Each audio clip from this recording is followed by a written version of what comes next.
This is the Halftime Show with Omar Adori on Pulse 95. Yes, we are back and we are live on Pulse 95 Radio with your boy Omar Adori in the heart of Sharjah. Thank you very much for connecting. And also, man, I missed you guys, man. So a lot has happened since I last spoke to you. There were a few things that went down, including WhatsApp and Instagram. And so many people were affected. Some even found it hard to function. How did you guys feel with that? And what were you... Be honest now, okay, right? Be honest with me. What were you doing when WhatsApp and Instagram went down? I'll tell you what we were doing. We were playing a football match and we had no idea what was going on until, unfortunately, one of our own brothers had a little accident on the football field and I had to take him to hospital. So once I'm waiting in hospital, I'm checking WhatsApp. There's nothing going through. So we're going to be talking about it today on the show and getting your feedback on what you were doing when social media went down and how did it affect your lifestyle. That's the first part. Most sports activities out in the UAE happens at night. So when did it kick in for you? So let me know, even if you're in New York like Florin, or if you're in California like Debo, or if you're in India like Masoud, wherever you're tuned in around the world, I want you to tell me what you were up to. Now, in the boxing world, Tyson Fury is set to face Deontay Wilder, but will there be another shock on the cards, or will he cement his legacy? Now, we can't take anything for granted following Anthony Joshua's loss recently, but that's something that's coming up this weekend, so we're going to be discussing that on the show today. The Nations League is also kicking off, so football fans, I know you've been bored out of your brains because you haven't had anything to watch, but there are 4 teams in it: Italy, Spain, France and Belgium, who are going to be successful first in the semis and then who's going to win the whole tournament. Plus, we've got the health and fitness segment, as I mentioned earlier. What did you do with your social timeout? Be honest with me now and let me know, and I'll tell you what we did as well on the only place to be at 3, the Halftime Show on Pulse 95. This is the Halftime Show with Omar Adori on Pulse 95. It sure is that time. It's the Halftime Show. Man, I'm glad it's that kind of time as well. Hope you guys are having a blessed day wherever you're tuned in around the world, whether it's 95 FM, pulse95radio.com, our app, Sharjah Broadcasting Authority. You're chilling at home, watching us live on YouTube. Thank you very much for tuning in. And guys, remember, if you do ever miss the show, if I can say that properly, you can catch all of our episodes on Apple, Spotify, SoundCloud if you like a podcast, or if you prefer a visual, head over to the YouTube channel, type in Pulse 95 Radio, and we are there. Right, okay, plenty to get our teeth stuck into. The first one is the health and fitness segment. So let me dig into this now. So the other night, we were playing a football match. In the middle of our game, get well soon, Nimir, there was an injury, so we couldn't continue. Anyway, by the time we got the player to the hospital, made sure he was okay, did the x-ray, etc., Instagram, WhatsApp, everything was down. Now, the whole world was going crazy at the moment now, but what I wanted to ask you is, what were you guys doing during this period? Because we were playing football, we were playing sports. Some people like to work out in the evening, so it kind of makes sense. Did you even notice? Were you on your phone when you were working out? Be honest now. Tell me now.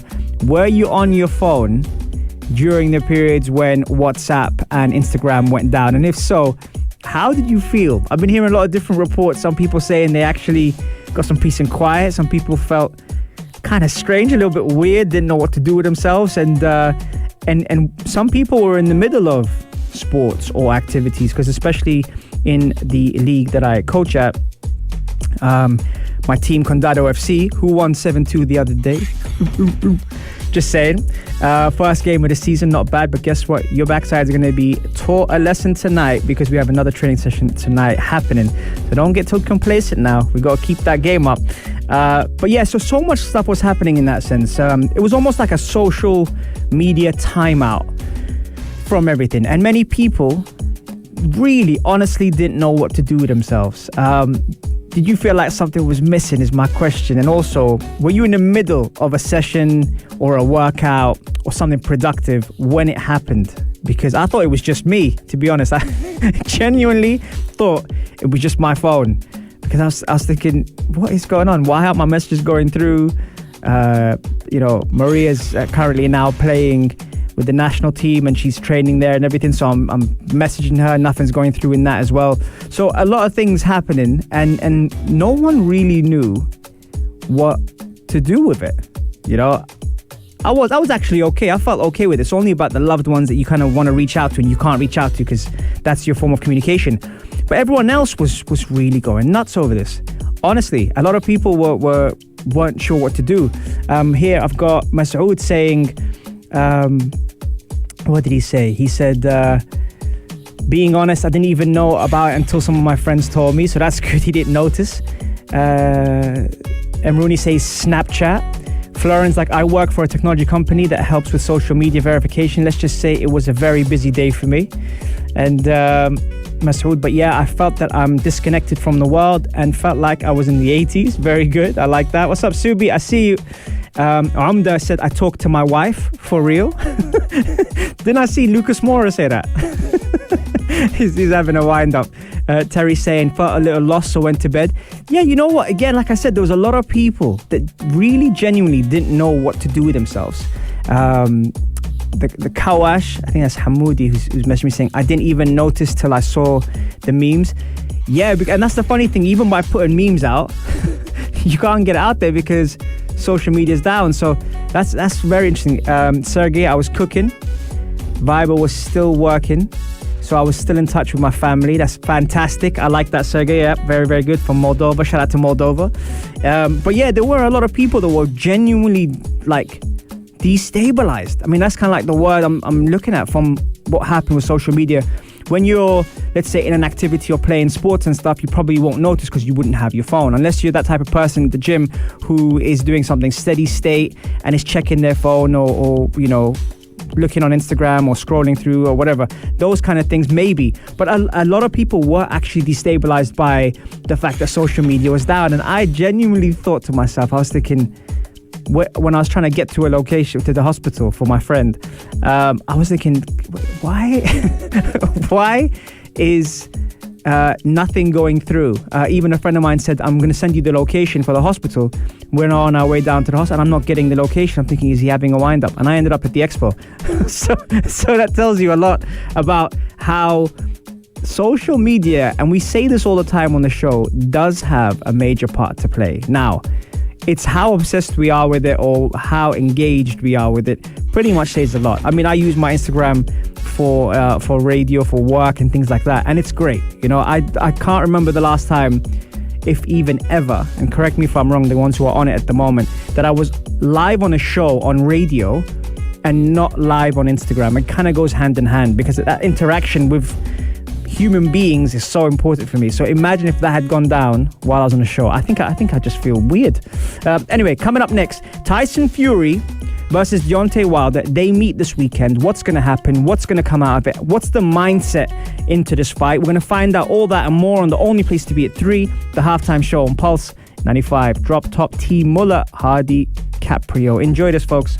This is the halftime show with Omar Adori on Pulse 95. Yes, we are back and we are live on Pulse 95 Radio in the heart of Sharjah. And if you are watching on the Instagram live, you probably would have got one of your favorite co-hosts here with me in the studio. Always got good banter with Umnia Saleh. What a fantastic lady. Okay, right. So, boxing is in a very critical situation at the moment following Anthony Joshua is lost to Usyk, which we wanted to see a unification of the belts between Anthony Joshua and Tyson Fury. So we kind of had to take a step back because of the arbitration that Deontay Wilder has put for the trilogy of them fighting together. Now, the Anthony Joshua and Usyk fight was a very, very good fight, by the way, and Usyk rightfully won with an automatic rematch in the contract, which suggests they're going to be fighting again soon. On the other side, we've got Tyson Fury, who before this fight we were saying is arguably one of the best out there and at the moment technically fantastic as a boxer. You could never tell what weight he comes in because he flies pretty much around the ring.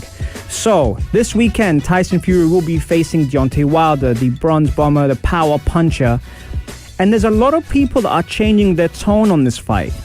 Not just because of the psychology coming into it, but also because of the motivational factor that Tyson Fury requires to fight the best Tyson Fury he can produce. Now, in doing so as well, we also know that Deontay Wilder in the first fight and Tyson Fury got a draw despite a knockdown by Deontay Wilder. Tyson Fury had dominated the boxing match. They went into a rematch and there was absolutely no shadow of the doubt Tyson Fury was the better fighter. There was another rematch to that in the contract, which had been taken to court, and because he didn't want to pay over $60 million to Deontay Wilder, he then said, right, I'll beat him up for free and then we can move on. The person he was supposed to move on to was Anthony Joshua, and now he can't do that because Anthony Joshua is occupied with Usyk to try and revenge his loss to him. So that's where we are regarding the lead up to this. But when we look at Tyson Fury, especially that the family he comes from, the fighting family, especially his dad's very opinionated and very well educated on the sport.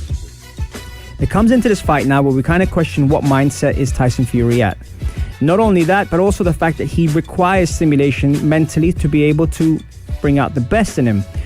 And looking at Deontay Wilder having lost the way he did, and many people ridiculing him because of the fact he had changed teams, blamed on his costume, blamed on previous injuries. Right now, he currently says he's in the best shape of his life.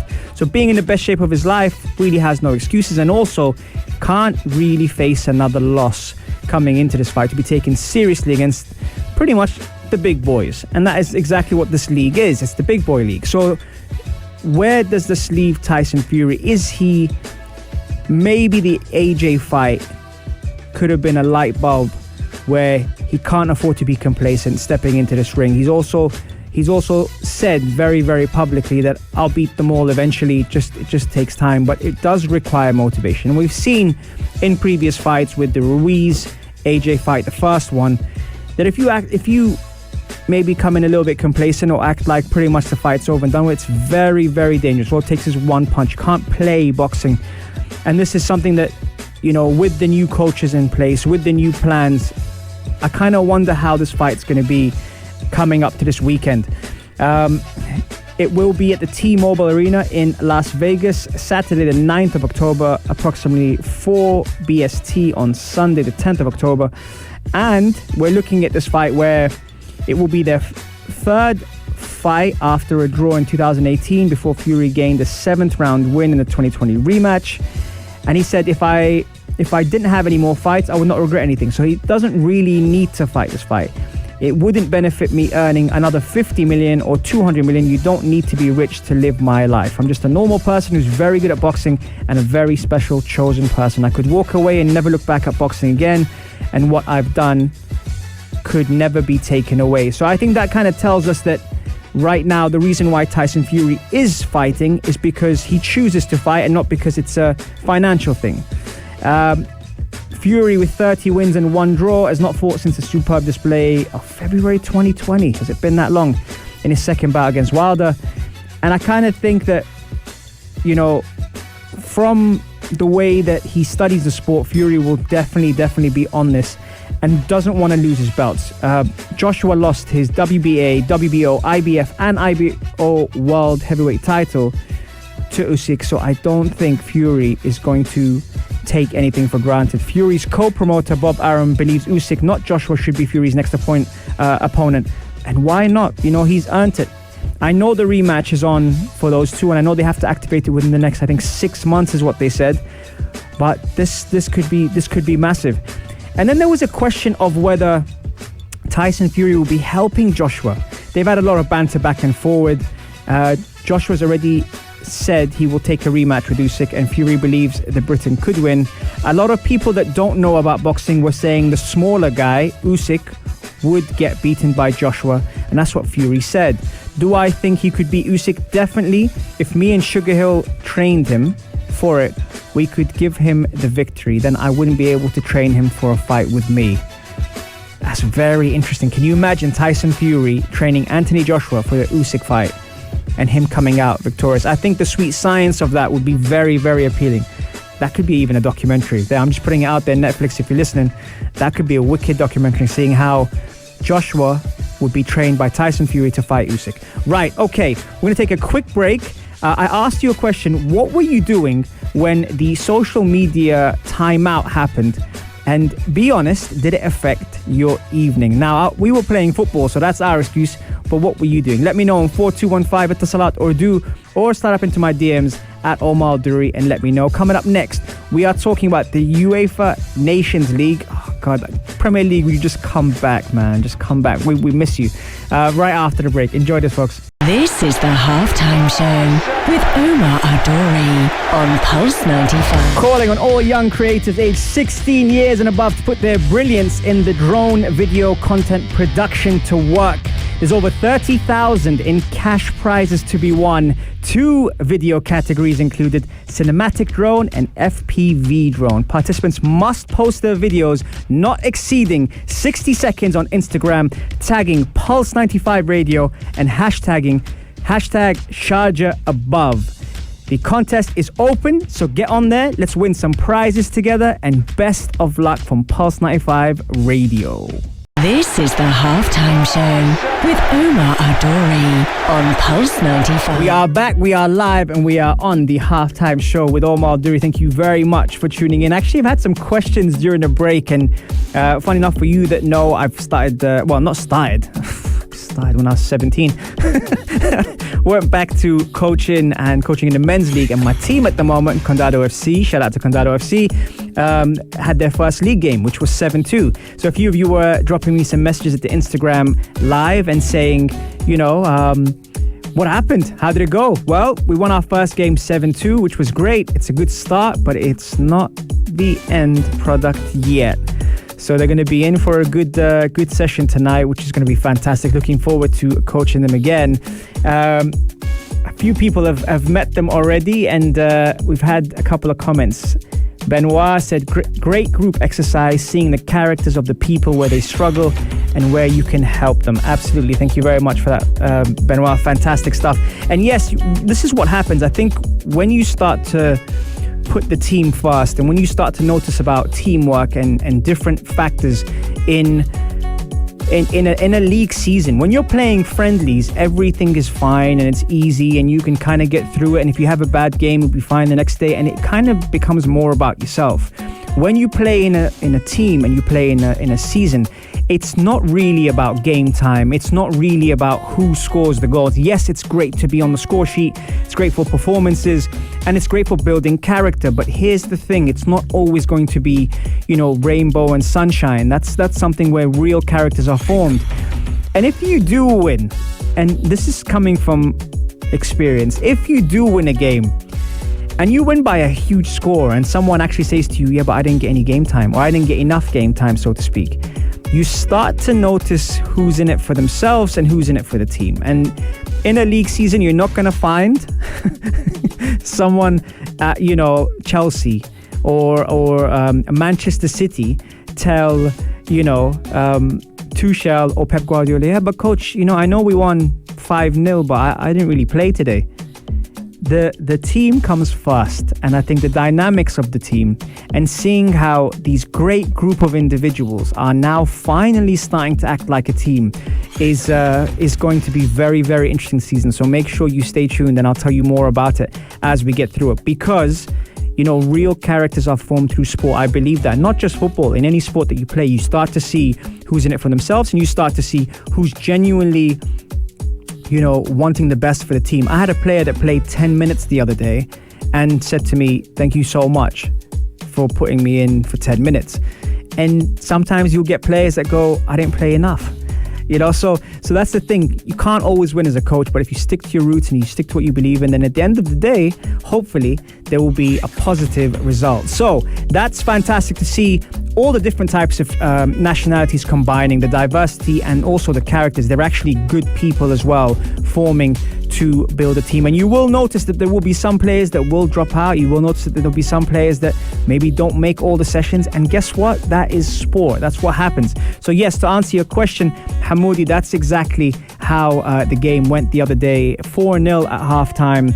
I made a mistake in making probably too many changes to try and get as many people to play, which again is my fault, not their fault. And I take full responsibility. They teach you that at courses and licenses, to be able to be accountable for your own actions.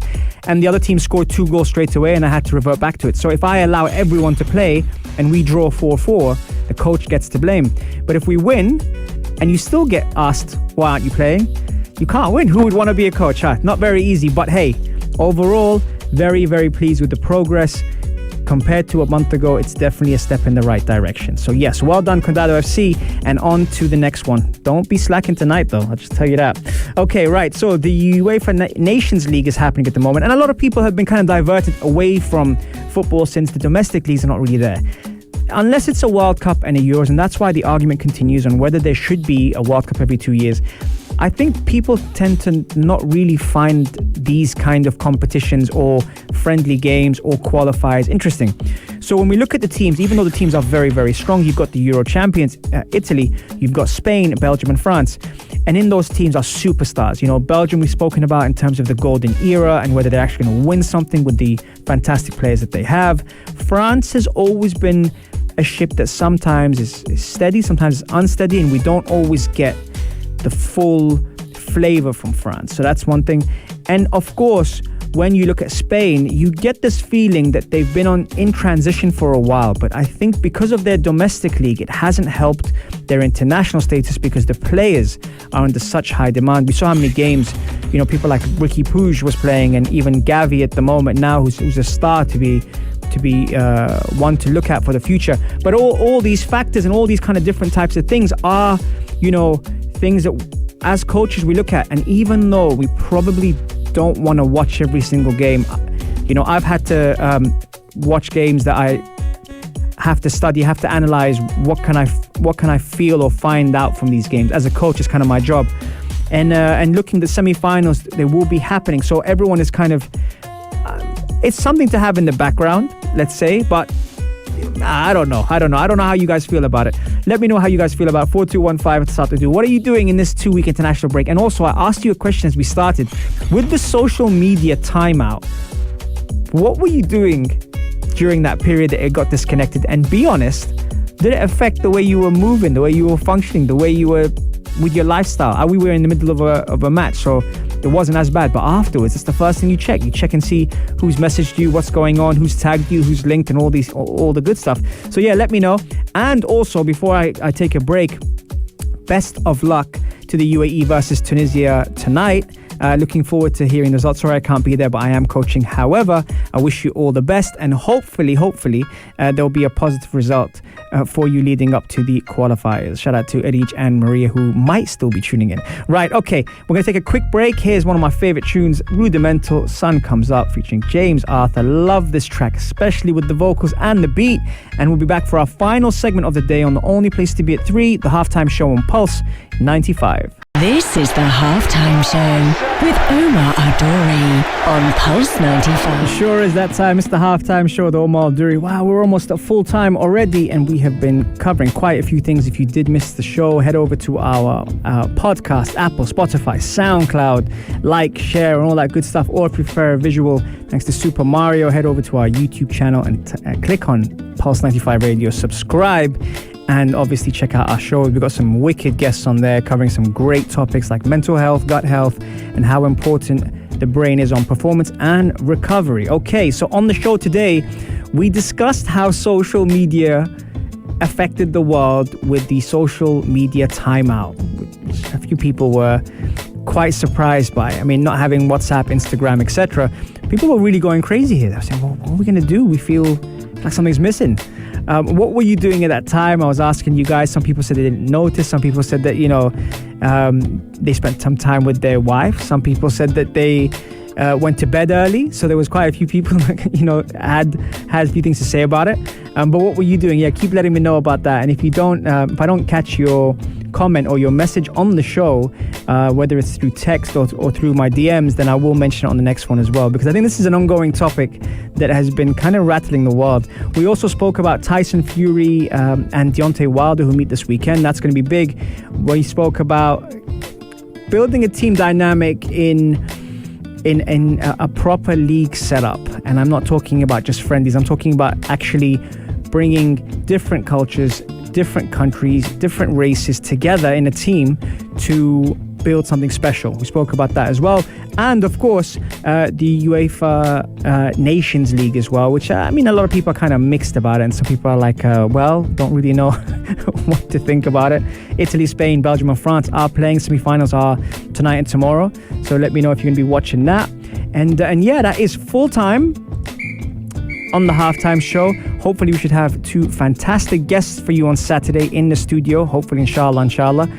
So make sure you stay tuned for that. We'll be announcing that on my Instagram 24 hours before, and can't wait to see you guys again. Thank you so much for being fantastic. Terrific engagement on the Instagram live, and also keeping me company throughout the show. I love you guys, and I will see you very, very soon. Peace and love, guys. Take care. If you liked this episode of The Halftime Show, drop a like and subscribe. 95. Be sure to follow us on Instagram for all our daily updates and top stories.